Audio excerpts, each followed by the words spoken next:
Mr. Holland? Here. Ms. Weinberg? Chair Gutierrez? Here. Vice Chair Ferrari? Here. Perfect. Okay, I'd like to see if we have a motion for the approval of the summary minutes for the meeting of February 18th, 2014. So moved. Thank you, Mr. Holland. Second. Second. Thank you, Mr. Vasquez. All those in favor? All right. Passed unanimously. Minutes approved. Thank you very much.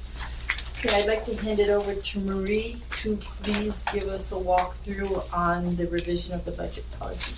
Thank you. Thank you. The budget policy revisions were endorsed by the Budget and Finance meeting on June 20th, 2014. There were three main changes to the budget policy. Was to update the senior debt coverage to read 1.5 coverage or greater. We're adding the or greater to the policy. And then the 5-year work program, we're changing the date. It was no later than April 30th for discussion, and for approval purposes, May 31st. So it used to be January and February, so we moved it later this year to mirror the actual operating budget as well. And then the third change was contingency release form. That was the only exception that total project costs could exceed what was originally approved by the board. Madam Chair and committee members, the work program, and this is just revisiting history, we changed the dates so it would line up with the MPO process as well, because the TIP gets adopted prior to their June 30th meeting. So this now lines up with actual operations of the MPO as well. That's great. Do I have a motion to approve this? So moved. Second? Second. Is there any discussion? All those in favor? Aye. None opposed? Passes unanimously. Okay, Maria, I'd like to call on you again, please. Thank you. Revisions to debt management policy. Maritza, did you want to vote on that? What did you say? We just had a motion. Did you want to? I heard it. I approved it too. Oh, okay. All right. So, Well, there was no opposed. okay, great. Okay, Maria. The revisions to the debt management policy, again, was endorsed by the Budget and Finance Committee on June 20th, 2014. There was several changes. A couple of the changes were to make sure it's consistent to the actual budget policy. Again, we changed the coverage ratio to be 1.5 or greater. It reduced the authority's variable debt exposure, as well as set the parameters for debt to be issued only for specific purpose of funding capital projects. So we clarified that as well in the policy. In addition, we also added language to have the debt management policy mirror the financing plan, where the excess revenue would go to pay-as-you-go construction projects first. So those are the main changes of the debt management policy. Thank you very much. Do I have a motion to approve this? I have a question. Any questions? Okay. If I could, the first one, the setting parameters of debt issuance specific to funding capital projects only, you said? Yes. What was it before? The language just read issuance of debt, so it really left it very broad. If Wide you open. want to issue debt for O&M, Okay. we had the opportunity to do that. We've never done that before, so we just wanted to clarify that. Well, we've never done it before, so you're eliminating it, is that what you're saying? Yes. Correct. That's a possibility, in other words, Correct. before was a possibility, even though we never did it. We're defining it. Thank you. A motion for endorsement. I'm sorry, Madam Chair, I also have a question. What did she say about the excess? The excess revenue, what we clarified in the debt management plan, was to be consistent with how we built the financing plan that the board approved in the last bond issuance, is that the excess revenue would be used to go to pay-as-you-go capital projects. So instead of financing 100% of a project, Correct. I believe the way we built the finance plan was that up to 30% would be pay-as-you-go. So that way we would be issuing less debt. It's actually a way you manage Actually, it was your no less than debt. 30%. No less than 30%, correct. And you're eliminating that. No, that We're remains. making it consistent. I think the chairwoman asked, what about the excess revenues? Excess revenues go to pay down pay-as-you-go projects. So it's actually used as cash to pay work program projects. And the intent there was, when the Budget and Finance Committee, we had a lengthy discussion about managing our future debt, And we programmed in the last bond issuance, Series 2014A, which was the new money transaction to fund the work program. The remaining portion of the capital program would be funded through the excess revenue. That's how the finance banks. Marissa, were you able to hear all Right. that? I hear. So you're okay? Yeah. So how does this benefit the debt? How does it get reflected back? Reduces that. It essentially, manages our debt. It keeps our debt down. Okay. Any other questions? Okay, motion to endorse this. So move. Second. All those in favor? All right. Anyone against? Clarify, we're also rescinding the swap policy, correct? Yes, I believe. Okay, we're gonna read that one separate now, No, that's part of this. Yeah, no. that was part of the same motion. just to clarify. Oh, thank you. Thank you very much. Okay, so that's those two. Now we're going to talk a little bit about the MDX Code of Ethics policy. Francine? Actually, I can address this. This is a reflection on the legislative bill 846, 353, that's actually converted to 846 this last session. The changes that affect our ethics, which was the additional disclosures of land, what we had to do with our ethics policy was amend it. What's before you now complies with Florida statute 348-003. So this is Janet Nunez. This is the Yeah. Jeanette Nunez and the rest of the legislative changes to our ethics So policy. tell me specifically how it changes. Let me get to the point. Let me get It's to on the- page 3. Yeah, if you get to page 3, we cleaned up to make it very clear that it's the Florida Expressway Authority Act. We eliminated some superfluous information. The biggest information is the disclosures and who's eligible and ineligible to be on the board. It defines lobbyists at 348-0003, section 5, part 8. It defined it, Let's clarify that. yeah, That's very important it's because, in page 4. that's very important because the legislation is a little bit ambiguous. Because the first time it talks about lobbyists, it refers to that section which refers only to lobbyists of the executive branch. Correct. Later in the legislation, it's not drafted as particularly, so the word lobbyist is just used lobbyist. But it's our view that what they intended was that first definition of lobbyist, which is not really talked about as a definition, but that's where they first talk about lobbyists, was intended to carry through the entire piece of legislation. And so therefore, we've defined it in our policy as limited to that statutory provision, which I think, which is our best judgment about what they meant. If they had meant lobbyists that were lobbying the legislature, Totally different definition, which is a much broader. which is category. much better. course. And so, In other words, instead of making this narrower, which it was before, more specific, this loosens it and makes it much broader. So in effect, the real effect is just the opposite of what they said publicly. exactly. That this is a tightening of the ethics of MDX. What it is a loosening of the ethics of MDX. So, would it be correct to say that a person that lobbies a state legislature only is okay? Yeah. That's our interpretation. And for the record, I'd like to state that I am not a lobbyist either of the legislature or of the executive branch. Yeah, this would have been a big, a major change had there been some other definition of lobbyist. And we were, of course, very sensitive Well, to yeah. this. And so but I really feel like, having spent a lot of time looking at this thing, that when they define lobbyist, I caught sight of Robert's socks. You had to smile? I had to look. You guys have to, ladies have to see these. Anyway, I really felt like had they wanted a broader definition of lobbyists when they first mentioned in the legislation, they would have done it. And even though the rest doesn't incorporate that same definition, they've used the term lobbyist, and I feel like if a court would look at this, that they would say that's what they intended. We've also looked at the Well, let's legislative talk about history, we've looked at all of it.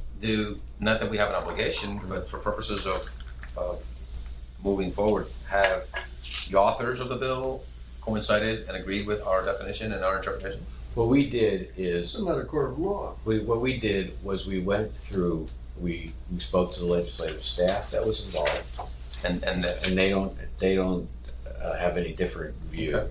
We spoke with, So there's no legislative intent we difference. tried to look at whatever legislative intent, because we wanted this to be, of course, always right. And there was not, we could not find anything definitive, so this is our best judgment of what it is. That's what we wrote into the policy. And let me say, even though some say that they didn't know what they were doing, they did know what they were doing. fair enough. Yeah, that's what this story is on that issue. Maritza, anything to add? She's still there. So move. No, I'm good. Yeah, the only other major change was in the disclosures, during the disclosures annual, the land issue, and we've got a tool that we've built and we'll be sharing it with the board to make sure that you guys are compliant, where it shows all of our corridors in a half-mile radius, and you just basically disclose if you own any properties or interested. Inside So those. that's a CD that you just, Yeah, the that's auditors the, just sent out. yes, yes. Okay. So those were the two big changes that we Right, it makes put the in. general counsel the ethics officer, but I always sort But of it felt was like always it was our like that, yeah. responsibility anyway, so So anyways, that is our ethics policy, and it brings us in compliance with statute. Perfect. Passed. move the item. Thank you, Mr. Harmon. Second. I'll second. Thank you, Mr. Vasquez. All those in favor? Alright, Anyone opposed? Passes unanimously. Thank you very much. Okay, so now I'm gonna take the opportunity to share with you a little bit. Maritza, are you still on the line so you can chime in too? Because we were together at this meeting, this sunshine meeting. I'm here. Okay, great. So on September 9th, we called the sunshine meeting so we could discuss our ideas and our agendas for going forward for policy. And we went through the policy book and we all made notes and things like that. And what we've determined is that we will be reviewing it once a year and that the recommended period would be to review it between September and January. That we will all have an opportunity to do some workshops, or, we could do it right here in policy and planning. And so it's open. And the goal of the review is to ensure that all policies are brought up to date and afford the agency an effective and efficient mechanism to operate. this is all new? Huh? Everything is underlined is new, A lot of it is clean. huh? A lot of it is clean. No, I'm not asking whether it's clean up, I'm asking whether it's new. And what's crossed out is taken out. This is back on the last issue. Yeah, we were talking about. Now I'm talking That's about. ethics you're looking at. Yeah, I'm talking about policy right now. We're not talking No. about. No, we We're already done with moved that. on That was that. part of the other And item, it that's the passed. actual. Well, I'm- Right, no, That no, was the policy, state law. you'll That's the be state law you're receiving a looking book that has all the policies and procedures in it with the bylaws. And for your review, here they are. And we went ahead and went through them with staff and made some notes that we'd like to share with you in a future meeting. But the goal today is to just discuss what our vision is. So the policy will be grouped into similar topics, and each group will be discussed at a workshop type of meeting for us between September and January to ultimately finish up. For example, policies that address public information or interaction with the public will be grouped together, or policies that address the financial and debt management will be grouped together. Policies that address engineering and the work program will be grouped together. And then we can just go over it and take it and focus on those. And in reviewing the policies of MDX's financial stability and soundness and work program, commitments must be preserved. So that was something we went. So all revisions and or updates, should anybody have questions or want to go over it, what else we can do, is there a better way, what we can, type of items we can achieve, it'll be brought out in the meeting, and then we can make a recommendation to the board. So everyone in the policy and procedures, policy and planning will receive the book. I think, I think you have it. You all It's have what's the in front book. of you, yeah. and I have some extra Post-its, and if you guys want these, I'll share them with you. But that's how we went about it and did it, and we have some comments, and in a later meeting we can go over those. So we're looking to plan a meeting in November, December, and then in January to complete the review, and then go in front of the Board of Directors on January 27th. You know, Madam Chair, if I could suggest that whether Carlos is on board by that time or not, I think this would be very good meetings for him to sit through, to listen to, the policies so he could start to get familiar with them, and maybe even if he's not on board by that time, maybe he could spend, he would agree to just come and look through that so that he could hear the conversation, become familiar with some of these policies. And I think it's good also for us to review them and get a feeling for what they are and share it with the board, and for the board maybe do it in a workshop type setting where everybody's on board and everybody feels comfortable. We want to take into consideration everybody's opinion. I don't know if I left out anything, Madam Chair, because you were partnering with me on that sunshine meeting. We were missing everybody there. I was surprised that you weren't there, but they told me you were out of town. You were out of town that day. Traveling that day.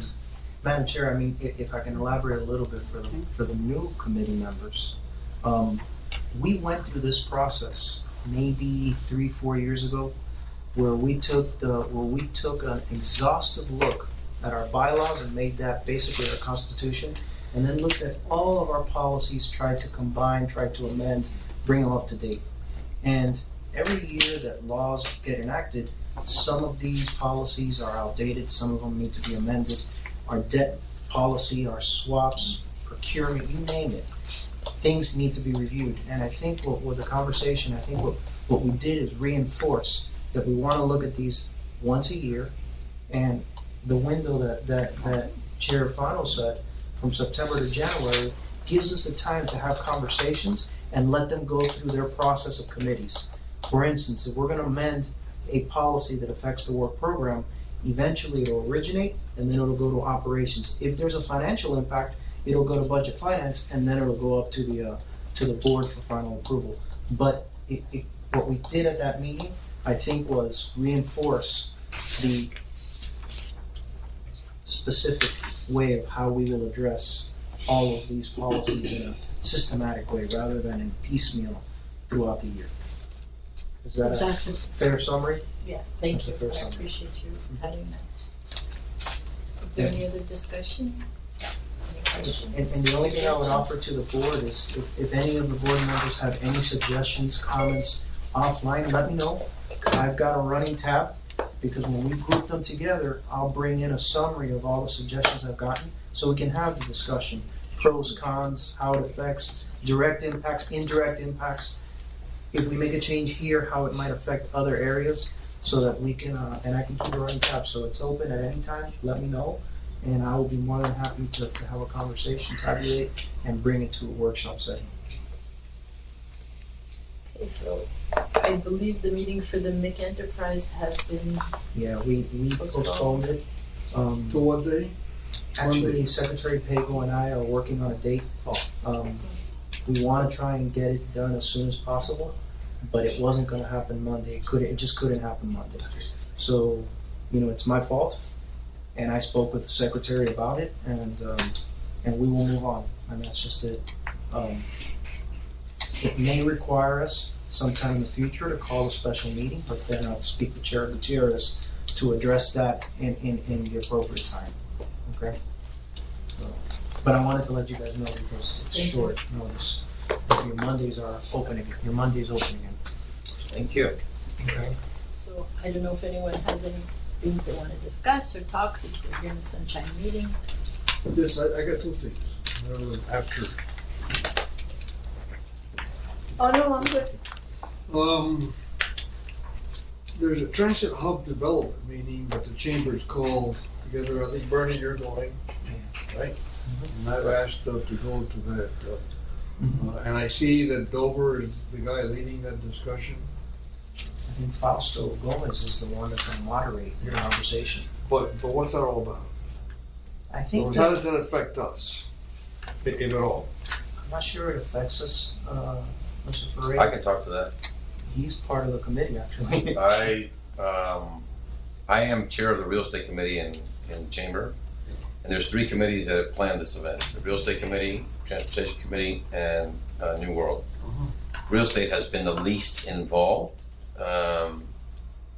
Terry on Transportation has been the most involved. This was nothing more than an event that follows up the Goals Conference. Yeah. Transportation ended up being the number one common theme that came out of every committee. Yeah. And it's basically a panel opportunity to discuss development trends along the transit corridors and possible ways of encouraging incentives, both in zoning and development rights along the corridors to enhance ridership and to enhance some of the development opportunities around them. I'm not sure the chamber has a specific agenda with this panel other than to bring up a forum to discuss a topic that's of significance. Is FIU involved in this in any way? Not that I know of. But the reason I ask is because our new executive director of the FTC used to be the guy that's now consulting at FIU that used to be Speaker of the House, Democrat Tom Gustafson. And Bob was Tom Gustafson's chief of staff. And I met with Bob last night. He came down here just to brief me on some things. And he was on his way to pick up Tom to drive him to Orlando to discuss some things about FIU, about development rights. So I think there's something going on. Ray, we are partnering with FIU for the Tiger Grant, and it's a development around a parking garage and figuring out how to get the express bus service on 836. I think the issue here, But that's the problem. the issue here, and I'll put it from a different perspective. There's the development perspective, and how do you incentivize development to occur around transit hubs? That's great, and I think we can probably have a great conversation. But here's the flip side of it. Every new rider that transit gets costs transit money. It actually puts them in the hole a little bit deeper because they subsidize each rider. The better they do, the worse they do. So it's almost like a double-edged sword the way it's done. And I've had conversations with the transit director, and one of the things we talked about, and hopefully she'll be there, and hopefully she can bring it up, and maybe it's something that the chamber wants to, but we've got road impact fees. If a developer builds a development, a land development, they pay road impact fees for the improvements that have to happen around the area. Well, when your city is built out and now you're starting to infill and you want to build around transit hubs or transit stations, what about a transit impact fee? Where if a developer is going to take advantage of being in the proximity next to a transit line, that there's a fee that they're going to pay that will enhance, offset, the transit operations. That's a conversation that the director and I have had. Don't know if it can happen, have no idea. They did it downtown. Maurice, you'll remember this. Yeah. When they put the people mover downtown. Yeah. I was the guy behind all that. Oh, In the city of Miami, pushing. We were pushing, and Ed and John Dyer. John Dyer was totally against all of this because he thought that the people mover was going to hurt the chances of getting funding for the metro mover, so that the good was the enemy of the excellent. Yeah. We created a special assessment district, Of course. based upon frontage along the people mover, and we assessed each one of the The city of property owners. Miami was pushing for that. So it's been something similar has been done. I kind of missed your comment about FIU, but I can tell you this. Having been on every conference call with Mitch Bierman and Terry and Tanya Valenzuela at the chamber, FIU, the words FIU never came up. I don't know that FIU has any representation or participation in this panel event, and it was never a driving force in any way, shape, or form. Well, Again, I think I missed what you're... Well, the governor is very, very interested in the idea of following both the Cato Institute and the Reason Foundation's very important position papers. But the caveat that he has, which I think makes a lot of sense, is that the private sector be invited to participate. Mm-hmm. Well, how's the private sector going to be invited to participate? Well, they can make a buck. Problem with transit systems is that it's very hard to make a buck. But there are ways of doing it. How? Well, development rights. And so that is an enhanced thing. And I think there's a lot of stuff going on right now. And I think after the elections, you're going to see a lot of private sector interests in being involved under the logic, which the governor likes very much, that MIA, for example, doesn't run an airline, but it does provide a runway. And it does provide terminals, and it does provide parking. So that government can get into the parking, terminal, runway section of it. And the question is there anybody interested in running an airline? Like Mr. Trump, or Mr. Matwani, or what, did I pronounce that right? At the World Center. Is that how you pronounce it? Matwani. Or Genting, or the Fontainebleau, or the people on Watson Island, or the city of Miami Beach, or whatever. So there are a lot of things going on, and I just since there's so many things going on, it's hard to keep up with what. And I didn't know what this was, and that's why I think we need to keep a careful eye as to who's doing what where. And I think there's a lot more going on in FIU than I think we all know. The second thing is that there was a sunshine meeting by telephone of the FTC this morning. And they have now officially taken up and will take at the next board meeting the same discussion that we had in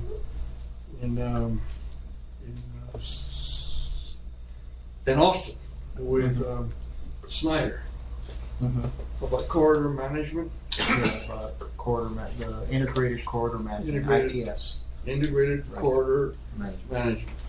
And since that means that the FDOT is going to be taking this matter up, the idea would be to take it up in conjunction with the local government authorities, including expressway authorities. So there's an opening, there's going to be an opening opportunity. And you know where it's all going, Javier. It's all going to Orlando. In other words, Florida. This is all for Central Florida, but there's no reason why we can't muscle it around. I don't. I'll say this, and then I'll just let our actions speak. How we implement ITS on our corridor, how we implement intelligence technology on 836 is something we can do here at MDX, irrespective of the department and the transportation. So it doesn't make any difference. So it would be better if FDOT also does it on Palmetto and I-95. At the end of the day, similar to when we put the noise walls up on 874 in glass, or like we have done with other innovative things, the department wants to see it in operation or see someone be a pilot. We can be very quick, and we have a specific reason why we want to do a corridor management plan, and it's all the construction going on 836. I think they will take advantage of seeing us implement something, and yes, then they'll do it in I-4 and they'll do it in other places. But I don't think we should wait for them. I think we should. Well, I'll tell you, my sense of it is they're already planning to do this on the I-4 corridor with the Central Florida Expressway Authority. But I-4 corridor right now is still, it's a design build, Mayor. It's $2 billion design build. 2.6. And by the time they're done with construction, it's going to be a number of years. We have something coming up now. We've got projects that are going to be awarded in the next couple of months. That's the point. The point is that we don't have to wait for them. As we can get it done here in Miami. That's fine. Thank you. Thank you. Madam Chair.